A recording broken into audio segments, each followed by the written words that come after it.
Yo, what's up everybody? It's Mr. 707 here to do another video today, and it's kind of a heart-wrenching thing that just happened to me. Yesterday I took a day off. I have like some flu-like symptoms. My daughter got it. She took a couple days off from school. I stayed home with her the previous day before yesterday.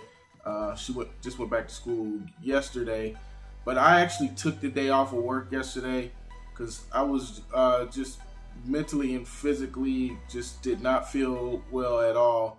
So I took yesterday off. I went to bed about 6 o'clock at night, and I slept about 12 hours to 6 in the morning because I just was not feeling good. I still had some of the same flu-like symptoms today. So I decided to take off work, and funny thing how God works. Yesterday, I was in my garage and I heard somebody knock on the door. We had a metal security type door, so it was kind of like a rattle, like a really low rattle. So I go up. I got a little paranoid because I'm like, who's this at my door? They didn't ring the doorbell. Nobody called before they came. I'm kind of cautious about scammers and people with bad intentions. So I peeked through the peek hole, and it was some guy, and I said, who is it? And he said he lived here a few years ago and looking to see if there was a package that had showed up. And I know for a fact that there's no packages that showed up, so I just said no package came, and he said, okay, thank you, and he left.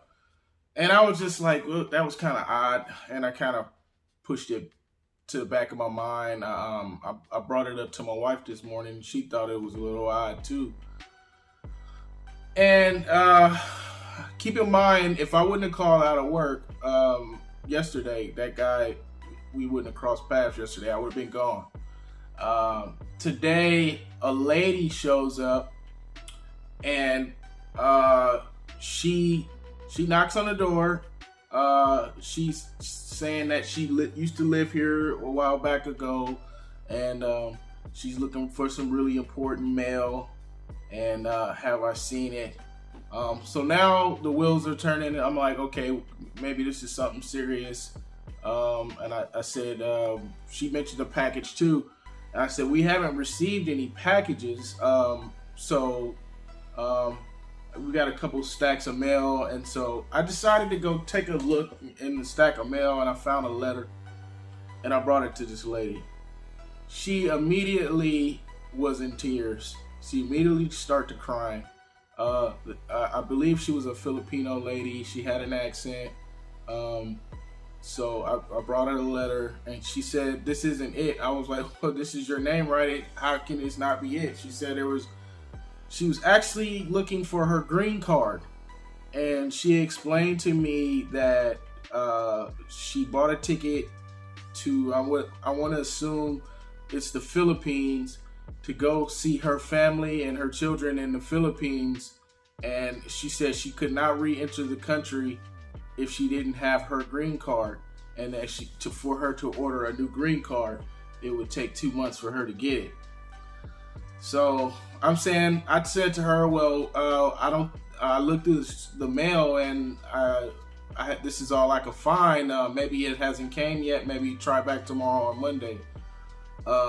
She still seemed a little distraught, and we went back and forth a little bit. I checked my mailbox because I was doing a video earlier today, and the mailman had put the mail in the mailbox, and I haven't checked it yet. So I checked the mailbox to see if that letter had just came today. No mail. So I almost told her to come back later. Then I said, let me go check again. So I checked again in a different pile of mail, and sure enough, there was some U.S. priority mail that came, and I brought it to this lady, and she just about lost it. She broke down crying. I mean, to the point to where I almost cried. I'm like, wow, she was like, she could barely speak, after I gave her that mail, and she opened it up, and sure enough, her green card was in that mail. So it felt good to help this lady out. I told her to enjoy her trip, and just pretty much wished her well. She was so distraught and saying thank you, and like she wanted to give me a hug, but I was still kind of like behind the screen door, and I'm a stranger and everything, and she just said thank you and went on her way. Man, it's really important that stuff like that, man. You gotta have forwarded addresses, or change your addresses, man. That's some very, very vital documents. She could have showed up to the wrong place, and that mail could have been thrown away, or people could have been uncooperative, or you name it. And that was a vital document that the lady got, her green card. Like I say, I don't know how much a ticket to the Philippines cost, but she almost had to cancel her trip because that vital document, such as her green card, I don't know if it was a brand new green card or she lost the green card and applied for one. But a vital document like that, you want to make sure it's going to the correct address. And I actually can see why something like that would happen. I applied for a new driver's license at the DMV not too long ago, and I put my new address on the application, but for some reason the lady put in my old address. So I can see mistakes like that happening. It almost cost her, probably could have cost her some money. I don't know. But I'm glad that she was able to find her green card. I'm glad I was able to help her.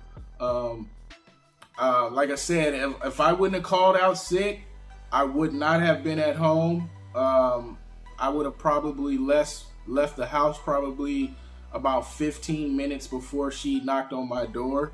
My wife usually won't answer the door for strangers at all. And if I wasn't home, she would have had more just been looking for this thing. And I didn't, I wasn't, I was nice to her. I wanted to help her, but I just didn't know what, I didn't even know that mail was there until I just went through a stack of mail and I said, hey, this might be it.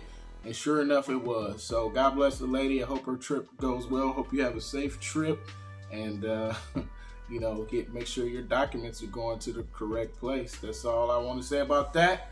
And you guys enjoy the rest of your day. Mr. 707 is out.